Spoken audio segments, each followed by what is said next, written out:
Hello students, मैं आपका physics गुरु नितिन भटनागर अपने नेक्स्ट लेक्चर में आपके साथ हूँ। आज एक और इम्पॉर्टेंट टॉपिक डिस्कस हम करेंगे, विराम अवस्था, गति की अवस्था और इनकी सापेक्षता। बार बार हम ये शब्द बहुत सारी जगह इस्तेमाल करेंगे कि ये वस्तु विराम अवस्था में है, ये वस्तु गति की अवस्था में है। तो first of all basic parts हमको समझना ज़रूरी है कि वस्तु कब गति की अवस्था में कही जा सकती है और कब वो विराम अवस्था में कही जा सकती है। तो आइए स्टूडेंट स्टार्ट करते हैं आज का टॉपिक। डियर स्टूडेंट्स, अगर आपने मेरा चैनल सब्सक्राइब नहीं किया तो प्लीज़ उसको सब्सक्राइब करें, लाइक करें, शेयर करें, जिससे ज़्यादा से ज़्यादा स्टूडेंट उसका लाभ ले पाएँ और मेरे बाकी वीडियोज़ आप तक बिना किसी रुकावट के पहुँचते रहें। आइए स्टूडेंट स्टार्ट करते हैं आज का टॉपिक।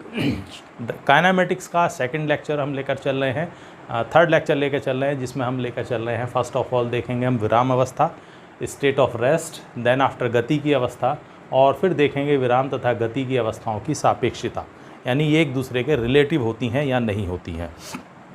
तो फर्स्ट ऑफ ऑल सबसे पहले हम ले रहे हैं विराम अवस्था, that is called state of rest.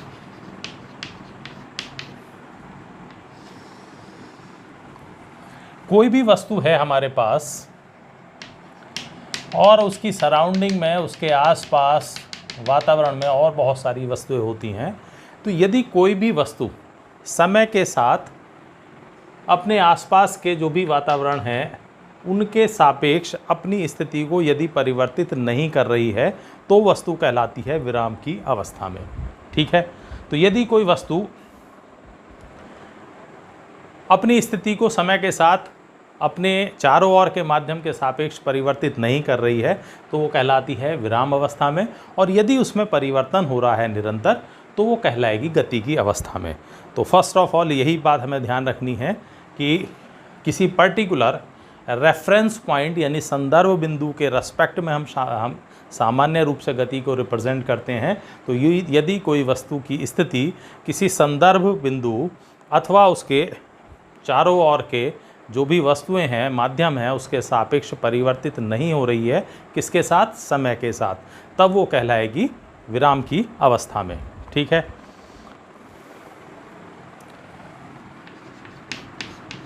तो यदि किसी वस्तु की स्थिति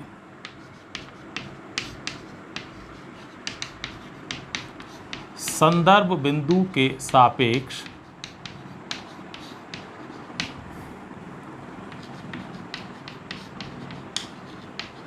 समय के साथ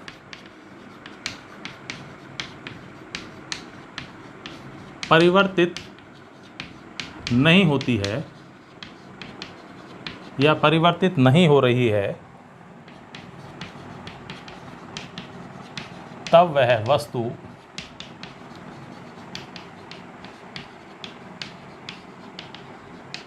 विराम अवस्था में कहलाती है।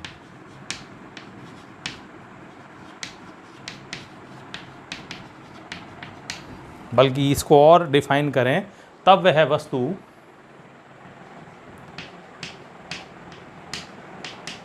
संदर्भ बिंदु के सापेक्ष संदर्भ बिंदु के सापेक्ष विराम अवस्था में कहलाती है। ठीक है, तो किसी एक संदर्भ बिंदु के रेस्पेक्ट में हमने उसकी स्थिति का अध्ययन किया है समय के साथ और वो परिवर्तित नहीं हो रही तो वो कहलाएगी विराम अवस्था में। एग्जाम्पल ले लें, जैसे विद्यालय में कमरे पे दीवार पर लगा बोर्ड। ठीक है, विद्यालय के कमरे की दीवार पर लगा ब्लैक बोर्ड। ठीक है, ये अपनी स्थिति परिवर्तित नहीं कर रहा है। या हम कह सकते हैं कमरे के फर्श पर रखी मेज। आदि बहुत सारी वस्तुएं हो सकती हैं। तो ये समय के साथ, अगर ब्लैक बोर्ड वहाँ है तो वो निरंतर समय के साथ किसी भी बिंदु के, अगर संदर्भ बिंदु ले लें, उसके सापेक्ष अपनी स्थिति परिवर्तित नहीं करेगा, तो हम कहेंगे सीधा सा वो विराम अवस्था में है। ठीक है। इसी तरह से कमरे के फर्श पर रखी हुई इमेज कमरे के फर्श के सापेक्ष, या यदि हम ब्लैक बोर्ड देखें तो ब्लैक बोर्ड के सापेक्ष वो कैसी है, विराम अवस्था में है। दूसरी बात आ जाती है गति की अवस्था।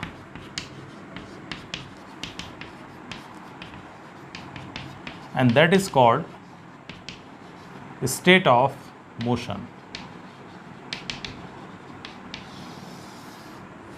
ठीक है। दूसरी अवस्था हो सकती है गति की अवस्था।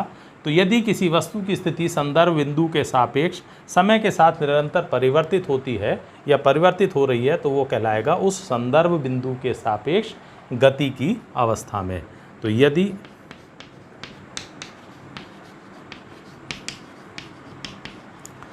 किसी वस्तु की स्थिति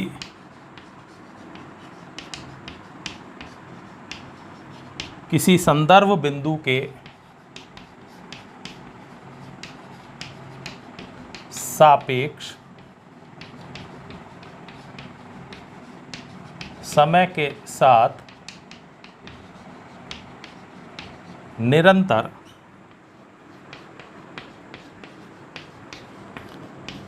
परिवर्तित हो रही हो,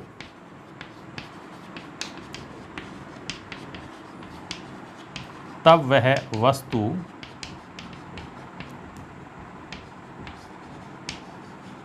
संदर्भ बिंदु के सापेक्ष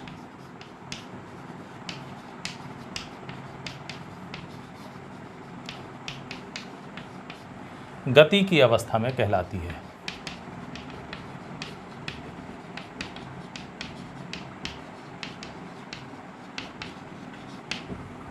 गति की अवस्था में कहलाती है। अगर इसका भी हम एग्जाम्पल देखें तो सड़क पर गति करती कार, अगर इस कार को हम सड़क के सापेक्ष देखें या यदि हम स्थिर अवस्था में खड़े हैं तो अपने सापेक्ष देखें तो कार कैसी होगी, गति की अवस्था में होगी। ठीक है। और आकाश में उड़ता पक्षी निरंतर वो गति की अवस्था में है और उसकी स्थिति लगातार किसी भी बिंदु के सापेक्ष परिवर्तित होती, तो जिस भी संदर्भ बिंदु के सापेक्ष हम उसकी स्टडी कर रहे हैं तो उसके सापेक्ष वो कैसी होगी, गति की अवस्था में। तो अभी हमने देखा दोनों, विराम अवस्था क्या होती है, गति की अवस्था क्या होती है, लेकिन एक और इम्पॉर्टेंट टर्म है जो हम यहाँ डिस्कस करेंगे, इनकी रिलेटिविटी। विराम अवस्था तथा गति की अवस्थाएं कैसी हैं, सापेक्ष हैं। तो आइए स्टूडेंट्स अब इसको देखें, ये क्या कह रहा है इस पॉइंट में।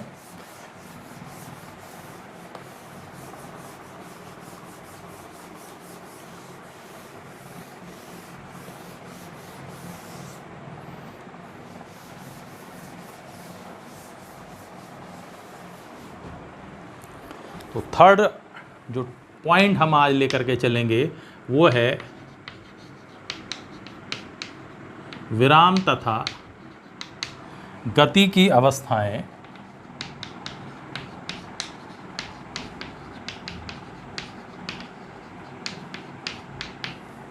सापेक्ष होती हैं।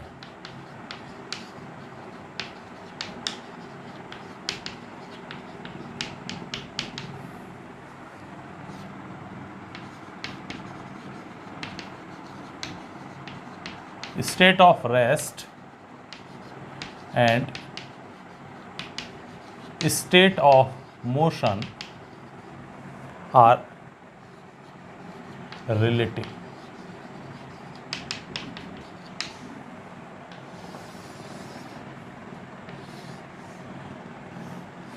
अब इसको एक उदाहरण की सहायता से हम स्पष्ट करके चलेंगे। मान लीजिए किसी रेल का हमने कोई कंपार्टमेंट लिया है और उस कंपार्टमेंट में दो पैसेंजर्स बैठे हुए हैं, एक ही कंपार्टमेंट में, एक ही डिब्बे में, ए और बी। ठीक है। और तीसरा एक पैसेंजर सी है, ये प्लेटफॉर्म पर है।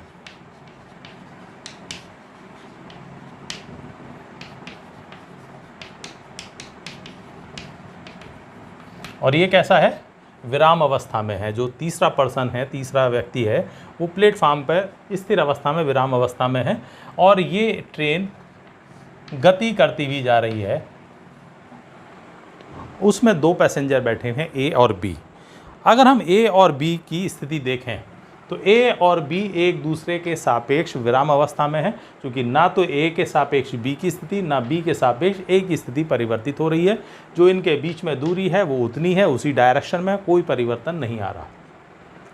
इसका मतलब ए बी के सापेक्ष या बी ए के सापेक्ष दोनों कैसे हैं, विराम अवस्था में हैं। लेकिन तीसरा पैसेंजर जब इनको देखता है, जो प्लेटफार्म पर खड़ा है, ट्रेन चल रही है, गति कर रही है, तो चूंकि ट्रेन गति कर रही है तो उसमें बैठा हुआ पैसेंजर भी उसके साथ गतिशील है, तो सी को ए भी गति में नज़र आता है और सी को बी भी गति में नज़र आता। यानी एक ही समय पर अगर आप देखें तो पैसेंजर ए बी को कैसा नज़र आ रहा है, स्थिर, यानी ए बी के सापेक्ष है स्थिर, जबकि उसी समय ए सी के सापेक्ष कैसा है, सी पैसेंजर को वो गति की अवस्था में नज़र आता। इसका मतलब है कि state of rest and state of motion are relative. किसके सापेक्ष बात की जा रही है ये उस पर डिपेंड करता है। No object is absolutely at rest. कोई भी वस्तु पूर्ण रूप से परम विराम में या परम गति की अवस्था में ये नहीं कहा जा सकता जब तक कि आप उसकी सापेक्षिता नहीं बता रहे, यानी किसके सापेक्ष। फॉर एग्जाम्पल, अगर मैं कहूँ मेरे सापेक्ष पृथ्वी कैसी है, स्थिर है, मुझे पृथ्वी गतिशील नज़र नहीं आती, चूँकि पृथ्वी मेरे सापेक्ष गति की अवस्था में नहीं है। जबकि हम सभी जानते हैं पृथ्वी कैसी है, गति की अवस्था में है, लगातार सूर्य के चारों ओर भी चक्कर लगा रही है, 365 दिन में लगभग एक चक्कर लगाती है और अपनी अक्ष के परितः भी घूर्णन गति करती, यानी पृथ्वी कैसी है, गति की अवस्था में। लेकिन किसके लिए, पृथ्वी के बाहर आकाशीय पिंडों से जब आप देखेंगे तो पृथ्वी कैसी नजर आएगी, गति की अवस्था में। तो पृथ्वी गति की अवस्था में है बाह्य आकाशीय पिंडों के लिए, लेकिन पृथ्वी पर स्थित वस्तुओं के सापेक्ष वो कैसी है, स्थिर अवस्था में। तो एक ही वस्तु एक ही समय में दो अलग अलग वस्तुओं के सापेक्ष, एक के सापेक्ष विराम और एक के सापेक्ष कैसी हो सकती है, गति की अवस्था में। तो यही कहा जाता है कि विराम और गति की अवस्थाएं सापेक्ष हैं, रिलेटिव हैं। जब तक आप नहीं बताते किसके सापेक्ष आप बता रहे हैं, तब तक वो ना पूर्णतः गति की अवस्था में हो सकती है, ना पूर्णतः विराम। तो इसी को हम लेकर के चल रहे हैं।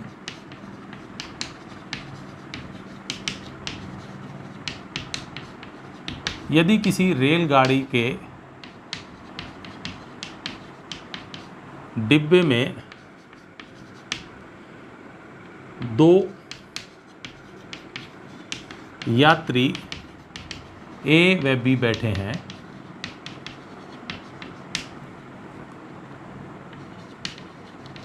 तथा एक तीसरा यात्री सी प्लेटफार्म पर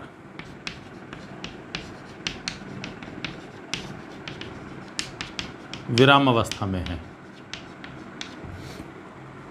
यदि किसी, इस तरह से ले लें हम, गतिमान, यदि किसी गतिमान रेलगाड़ी के डिब्बे में दो यात्री ए व बी बैठे हैं और एक तीसरा यात्री सी प्लेटफार्म पर विराम अवस्था में है, तब किसी समय यात्री ए यात्री बी के सापेक्ष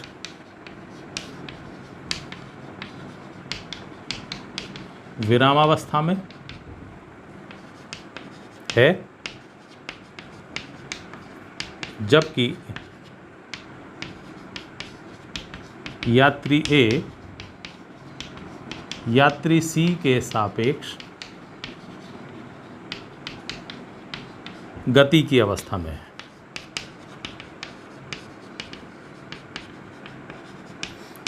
तो एक ही समय पर एक ही व्यक्ति एक के सापेक्ष विराम अवस्था में, दूसरी वस्तु के सापेक्ष गति की अवस्था में है। तो सिंपली हम कह सकते हैं, अतः विराम तथा गति की अवस्थाएं सापेक्ष होती हैं। इट मीन्स रिलेटिव स्टेट्स हैं, जब तक किसके सापेक्ष आप बात कर रहे हैं ये नहीं बताते तो ये पूर्णतः अपना आप में कंप्लीट स्टेटमेंट नहीं होगा। तो इसीलिए कोई वस्तु परम विराम अवस्था में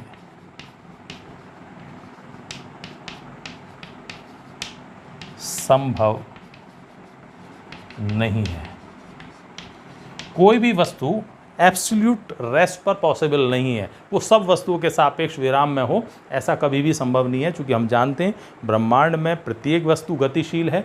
इवन हम यही मान कर चलते हैं बिग बैंग थ्योरी के अनुसार कि ब्रह्मांड का लगातार क्या हो रहा है, एक्सपेंशन हो रहा है, विस्तार हो रहा है, और जब विस्तार हो रहा है तो वस्तु गतिशील है। तो कोई भी वस्तु पूर्णतः विराम अवस्था में संभव नहीं है। तो ये बार बार हम टर्म यूज़ करते हैं कि ये वस्तु विराम अवस्था में, तो सामान्य रूप से पृथ्वी के सापेक्ष हम बोल देते हैं कि वो विराम अवस्था में है।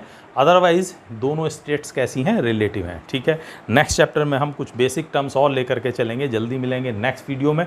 कोई भी टॉपिक अगर आपको क्लियर नहीं होता तो कमेंट सेक्शन में अपने कमेंट्स ज़रूर शेयर करें, जिससे आगे के वीडियोज़ में इम्प्रूवमेंट हो, आपकी प्रॉब्लम सोल्व की जा सकें। जल्दी मिलते हैं नेक्स्ट लेक्चर के साथ, तब तक सेफ रहिए, हेल्दी रहिए। जल्दी मिलते हैं नेक्स्ट लेक्चर में। Thank you.